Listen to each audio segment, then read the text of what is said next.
Hello दोस्तों, welcome to my YouTube channel RM exam point. आज इस वीडियो में बात करेंगे सीटेट जुलाई 2024 के लिए मैथ के क्वेश्चन, यानी फर्स्ट 1 to 5 यानी प्राइमरी लेवल पे जो गणित के प्रश्न पूछे जाते हैं उसमें औसत यानी एवरेज से संबंधित बहुत से क्वेश्चन, इंपॉर्टेंट क्वेश्चन लेके आए हैं। टॉप 10 क्वेश्चन लेके आए हैं जो कि परीक्षा की दृष्टि से बहुत ही इंपॉर्टेंट है। इस वीडियो को अंत तक जरूर देखिएगा। और ये कंटेंट बेस्ड क्वेश्चन इसमें है जो कि परीक्षा में अक्सर औसत के महत्वपूर्ण प्रश्न इसी में से पूछे जाते हैं। तो ये 10 प्रश्न बहुत ही महत्वपूर्ण है परीक्षा के लिए। इस वीडियो को अंत तक जरूर देखिएगा। पहला प्रश्न है, 3 संख्याओं का औसत 7 है तथा पहली 2 संख्याओं का औसत 4 है, तो तीसरी संख्या क्या हो? तो 3 संख्याओं का औसत 7 दिया है तो उसका योग कितना हो जाएगा? 3 गुणे 7 हो जाएगा, यानी कितना? 21 हो जाएगा। और पहली 2 संख्याओं का औसत 4 है, यानी उसका योगफल कितना होगा? 2 गुणे कितना हो जाएगा? 4, यानी कितना आ जाएगा? 8 आ जाएगा। तो तीसरी संख्या क्या होगी? तो इसके अंतर में से घटा देंगे, तीसरी संख्या मालूम चल जाएगी। 21 में से 8 घटाएंगे, कितना हो जाएगा? 13 हो जाएगा। यानी कौन सा विकल्प सही होगा? बी वाला विकल्प सही हो जाएगा। दूसरा प्रश्न है, 10 लड़कियों की ऊंचाई सेंटीमीटर मापी गई जो निम्नवत है।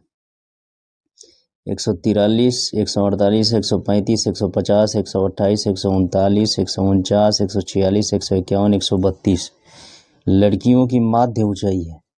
तो सभी ऊंचाइयों को जोड़कर कितनी लड़कियां हैं? 10 लड़कियां हैं, तो उसका भाग दे देंगे तो आ जाएगा इसमें माध्य इसका। तो सही इसका 142.1 सेंटीमीटर आता है। दूसरा का बी ऑप्शन सही हो जाए। तीसरा प्रश्न है, किसी 5 सदस्यों वाले परिवार की औसत आयु 20 वर्ष है। परिवार का सबसे छोटा सदस्य 10 वर्ष का है। जब उससे छोटा सदस्य पैदा हुआ तब परिवार की औसत आयु क्या थी? तो उससे छोटा यानी 5 सदस्यों की कुल औसत आयु कितना है? 20 है। तो कुल का योग कितना हो जाएगा? 5 सदस्य हैं तो यस 5, सम ऑफ 5 कितना हो जाएगा? 5 गुणे के 20 हो जाएगा, यानी कुल मिला कितना आ जाएगा? 100 आ जाएगा। 100 वर्ष हो जाएगा, उनकी आयु का योग हो जाएगा। अब परिवार के सबसे छोटे सदस्य की आयु कितना है? वह 10 वर्ष है। सबसे छोटे सदस्य की आयु कितनी है? 10 वर्ष है। तो छोटे सदस्य के पैदा होने पर परिवार की औसत आयु कितनी हो जाएगी? कुल आयु कितनी हो जाएगी? 100 टोटल है। और ये छोटा सदस्य जो है तो उसका कितना होगा? 10 गुणे कितना हो जाएगा? 5 हो जाएगा। 5 सदस्य हैं तो यहाँ से निकालेंगे तो कुल आ जाएगा कितना? 50 आ जाएगा। अब इसकी औसत आयु 5 सदस्य की औसत आयु और परिवार की औसत आयु निकालेंगे तो ये 50 हो जाएगा। 50 में से 50 में 5 का भाग दे देंगे तो कितना आ जाएगा औसत आयु? 10 आ जाएगा। यानी कौन सा विकल्प सही होगा इसका? ए वाला विकल्प सही हो जाएगा। चौथा है, यदि प्रथम n प्राकृतिक संख्याओं का माध्य 15 है तो n का मान है। तो n का मान कैसे निकालेंगे कि प्रथम n प्राकृतिक संख्याओं का योग कितना होता है? उसका माध्य कितना होता है? वो होता है n+1/2 होता है। तो इसका मान कितना दिया है हम लोग को सवाल में? 15 दिया है। 15 माध्य दिया है।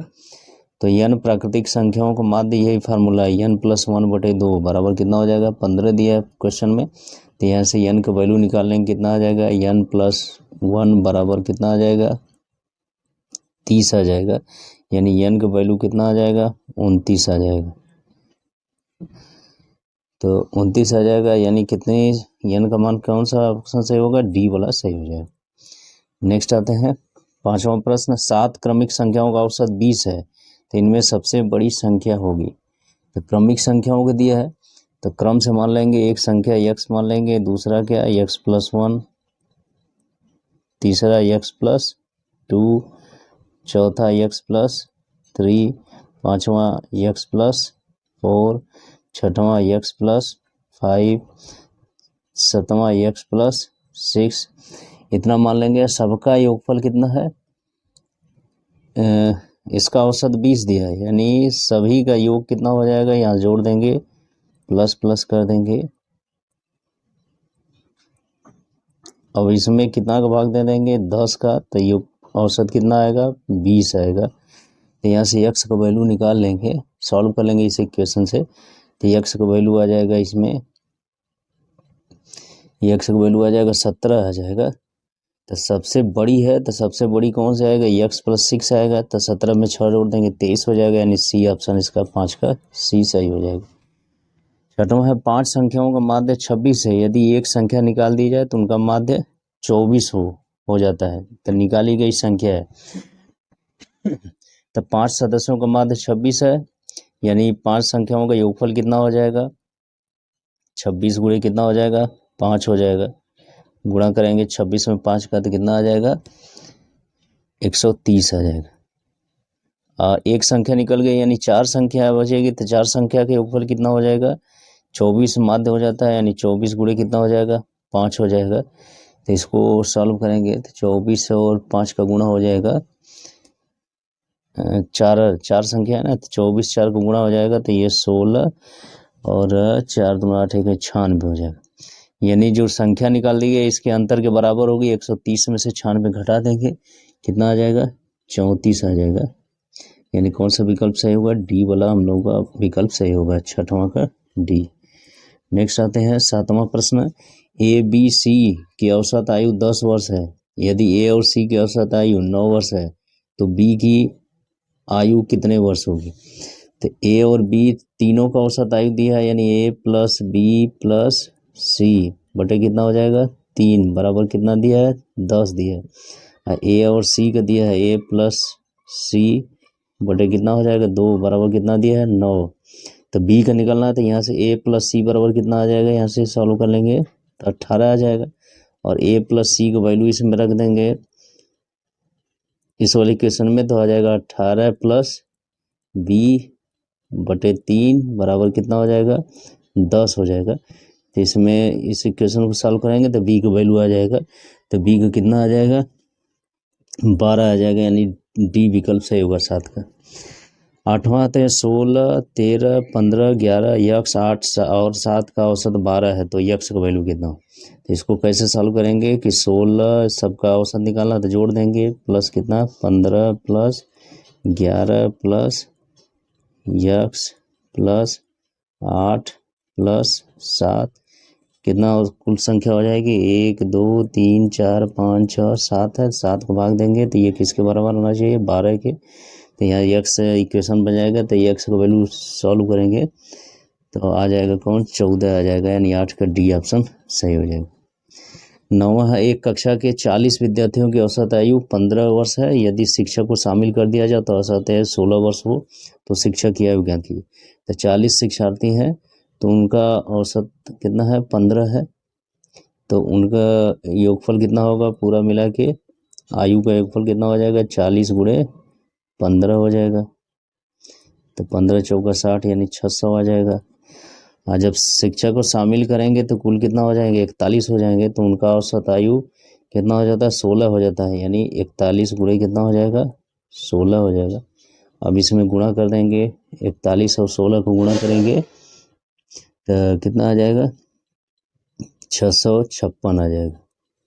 इसका मतलब कि एक शिक्षक के शामिल करने से आयु का योग 656 हो गया। पहले कितना 600, यानी कितना वृद्धि हुआ, 56 का वृद्धि हुआ है, तो यही शिक्षक की आयु हो जाएगी कितने वर्ष, 56 वर्ष हो जाएगी। तो कौन सा ऑप्शन सही होगा, 9 का सी ऑप्शन सही हो जाएगा। अब इसका 10वां प्रश्न आता है, एक परीक्षा में 4 विषयों में प्राप्त कुल अंक 200 है, यदि 3 विषयों में प्राप्त अंकों का औसत 48 है तो चौथे विषय में प्राप्त अंक है। 4 विषयों में प्राप्त कुल अंक कितना है, 200 है, तो 4 का औसत कितना हो जाएगा, 200 बटे 4 आ जाएगा, कितना आ जाएगा, 50 आ जाएगा। या कुल मिला के इसका देखेंगे तो कुल अंक कितना है, 200 है, 4 विषय का, तो 3 विषय कितना हो जाएगा, औसत 48 है, तो 3 विषय कितना हो जाएगा, 48 गुणे के 3 हो जाएगा, तो 3 बटे कितना हो जाएगा, 24, 3 चौके 12 2 14 144। तो चौथे विषय में प्राप्त अंक कितना होगा, तो टोटल 200 है और 144 3 विषय का है, 4 विषय का 200 है, 3 विषय का 144 है, तो चौथे विषय में कितना हो जाएगा, 200 में से 144 घटा देंगे तो ये आंसर आ जाएगा हम लोगों को। तो कितना आ जाएगा, 56 आ जाएगा, यानी 10 का कौन सा ऑप्शन सही होगा, डी वाला सही हो जाएगा। तो इस तरह से इस वीडियो में हम लोग महत्वपूर्ण 10 क्वेश्चन के बारे में डिस्कस किए, जो कि औसत यानी एवरेज पर बेस्ड क्वेश्चन है और कंटेंट आधारित है, परीक्षा के लिए बहुत इंपॉर्टेंट है 1 to 5 के लिए। तो यदि वीडियो अच्छा लगा तो मेरे चैनल को सब्सक्राइब करें, वीडियो को लाइक शेयर करना ना भूलें। Thank you.